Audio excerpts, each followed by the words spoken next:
Hello, I'm Maurice Bernard. This is my official YouTube channel.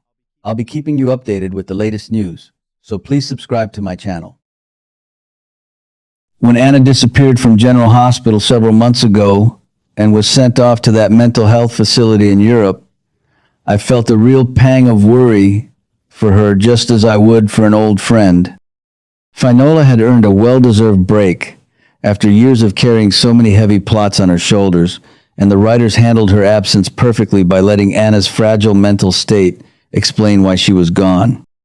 I remember sitting in my living room, heart aching, as Emma Scorpio Drake made that heartbreaking trip overseas to visit her grandmother. The scenes were so raw and real. Emma, bless her, could barely understand what Anna was saying, and it looked as though her beloved grandmother was caught in the middle of a full manic episode. I kept asking myself, how much more can this woman endure? Anna has always been one of the strongest, most resilient characters on the show, a former spy, a survivor of countless dangers, and yet here she was, vulnerable in a way we had rarely seen. Emma's decision to leave her there for proper care was gut-wrenching, but absolutely necessary, and I respected the show for not rushing the recovery. It felt honest, the kind of tough love that real families sometimes have to show. Then came the news that made my whole week brighter. Finola Hughes was officially back on set in mid-April. I saw the photos her co-stars posted on social media, those joyful behind-the-scenes glimpses that confirmed she had returned to the studio and was already filming new scenes. General Hospital has always shot several weeks ahead, so I knew right away that we would not have to wait long. Sure enough, the episodes featuring Anna's return are rolling out any day now, and the excitement in the fan community is electric. I have been counting down the days, just like so many other longtime viewers who have followed Anna's journey from her earliest days as a WSB agent, right through every twist and turn. What has me truly on the edge of my seat, though, is the way the writers are layering in this new layer of danger and obsession that feels both fresh and deeply rooted in Anna's history. From everything I have gathered from the latest previews and insider updates, Anna is not simply coming home healed and ready to pick up where she left off.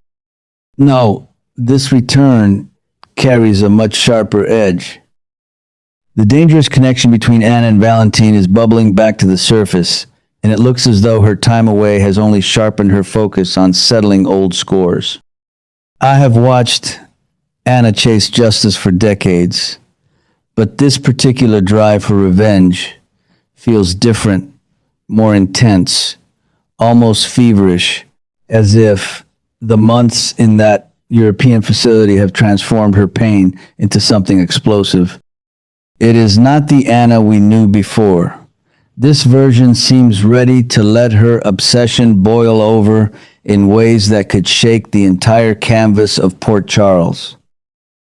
I keep wondering, and then answering myself almost immediately, is this the same calculated operative we have always admired, or has something deeper, more unpredictable, taken hold? The evidence is right there in the way the story is building. Emma preparing to fly back to Europe, the hospital reaching out to Laura Spencer for updates on Anna's mental health, and all those quiet conversations Emma is having with Gio about her grandmother. Every clue points to a homecoming that is far from peaceful.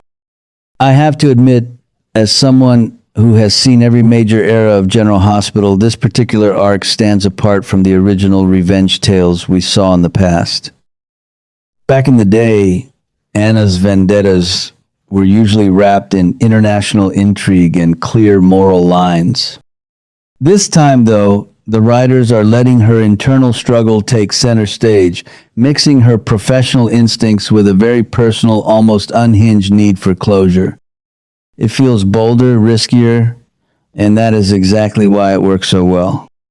I can already picture the fireworks when Anna steps back into the hospital corridors, eyes sharp and purpose burning. Will she be able to hide her true intentions from the people who love her most? I doubt it for long, and that tension is what makes the coming weeks so deliciously addictive. The show has always excelled at these slow burn revelations, and right now the heat is rising faster than I have seen in years. One of the things I love most about being a viewer for so long is how the characters evolve while still staying true to their cores. Anna has survived losses that would break most people. Her daughter Robin's struggles, the betrayals, the constant threats, and yet she keeps rising. Bringing her back with this revenge-fueled edge is a masterstroke because it honors her spy past while showing us new shades of vulnerability. I have been telling my friends in our little viewing group that this is not just a simple comeback, it is a full circle moment that could redefine Anna for the next chapter of the show. Valentine has always been a complicated presence in her life, equal parts love and danger, and the idea that their unfinished business is about to explode again has me glued to the screen. I can feel the momentum building, the way the writers are weaving Emma's concern, Laura's involvement, and the larger Port Charles community into what is shaping up to be one of the most compelling returns in recent memory. Of course, part of the joy of General Hospital is never knowing exactly how it will all unfold, but every signal tells me we are in for something special. The previews hint at emotional reunions mixed with high-stakes confrontations, and I cannot wait to see how Finola sinks her teeth into these new scenes. She has always brought such depth and fire to Anna, and after her time away, I suspect her performance will be even more layered and powerful. I have already cleared my schedule for the next couple of weeks because I know I will not want to miss a single episode. The way the story is accelerating right now reminds me of those golden eras when the show kept us guessing every single day. Romance, danger, family secrets, and yes, a healthy dose of revenge, all blending together into something greater than the sum of its parts. From the latest updates filtering through the fan community and those tantalizing previews, Anna is not coming back quietly healed and ready for tea with the ladies of Port Charles. No, this version of Anna is laser focused and her targets are crystal clear, Sidwell and Cullum. I have watched her chase justice for decades, from her WSB days to every undercover operation that tested her limits, but this feels different, sharper, almost feverish. Sidwell and Cullum represent unfinished business that ties straight into the dangers that sent her spiraling in the first place, and the way the story is unfolding makes it clear that her time away has only sharpened that edge. It is as if the months in treatment did not erase her pain, but refined it into a single burning purpose. I keep asking myself, will this drive for accountability push her too far this time? And the answer comes back almost immediately from the clues the show is dropping. Yes, it might, but that is exactly why it feels so alive and urgent. The writers are not recycling old revenge tropes. They are adjusting the formula in a way that honors Anna's history while letting her vulnerability show through in fresh, surprising layers. And then there is the new madness swirling around the identity of Cassius, and oh, how that twist has me leaning forward in my chair every single afternoon. This is the element that sets this arc apart from anything we have seen before with Anna.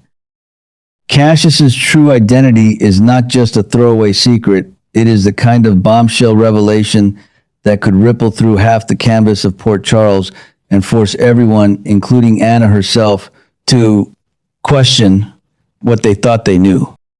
I have been speculating with my friends that Cassius might be connected to old WSB files or even a ghost from Anna's past that she thought was buried. And the way it is fueling this new obsessive streak in her feels both thrilling and a little dangerous. It is that new madness the previews keep hinting at, not the clinical kind that kept her hospitalized, but the passionate, all-consuming kind that comes when decades of secrets finally start to crack open. This is where the show is proving its genius again. They took Anna's real mental health journey and wove it into a larger mystery that feels organic rather than forced. It is not the same straightforward vendetta we saw in the 90s or even the more recent international intrigue plots. This adjustment is deeper, more psychological, and it keeps me guessing in a way that reminds me why I fell in love with daytime drama all those years ago. What really elevates the whole thing, though, and what has me convinced this is one of the strongest new adjustments in recent memory, is the unexpected alliance forming around Anna. Emma Scorpio Drake and Valentine Cassadine stepping up to help her. Now that is the kind of bold storytelling choice that makes longtime viewers like me sit up and take notice. Emma, sweet girl, has already shown her strength by making that difficult trip overseas and deciding when to bring her grandmother home. To see her now actively involved in Anna's plans adds such a beautiful family dimension that feels earned after all the years of watching Robin and the rest of the Scorpio clan navigate their own crises. And Valentine, well, I have to admit, this one surprised even me at first. We have seen their complicated dance of love and betrayal play out so many times, yet here the writers are adjusting the dynamic once again, turning potential enemies into reluctant partners in whatever storm Anna is heading into. It proves the show is not afraid to evolve these relationships instead of keeping them frozen in old patterns. Valentine's involvement brings that delicious layer of moral gray that he does so well, and I can already picture the tense scenes ahead where trust is tested but ultimately holds because the stakes, Sidwell, Cullum, and the Cassius revelation are simply too high to face alone. Every new clue the episodes are feeding us points to this coordinated effort. Emma's quiet conversations with Gio about her grandmother, the hospital calls to Laura Spencer updating Anna's progress, and the growing sense that a return flight from Europe is going to bring more than just a healed Anna back to town. The previews are building the heat so effectively that I find myself checking the TV guide twice a day, making sure I do not miss a single minute. This is not the Anna we watched triumph over Jerry Jacks or navigate the Metro Court hostage crisis years ago. This is a woman who has been to the brink and come back with a clearer, if more intense, sense of purpose. The writers have taken her real-life absence and turned it into narrative gold, using it to explore themes of recovery, obsession, and second chances in a way that feels respectful and exciting all at once. I have told my husband more than once that this storyline is giving me the same butterflies I felt during the Luke and Laura wedding era, not because it is the same, but because it captures that same sense of momentum, that feeling that something important is unfolding right in front of us. Thank you for watching my video. I will regularly update you with the latest news about the drama General Hospital, so please stay tuned.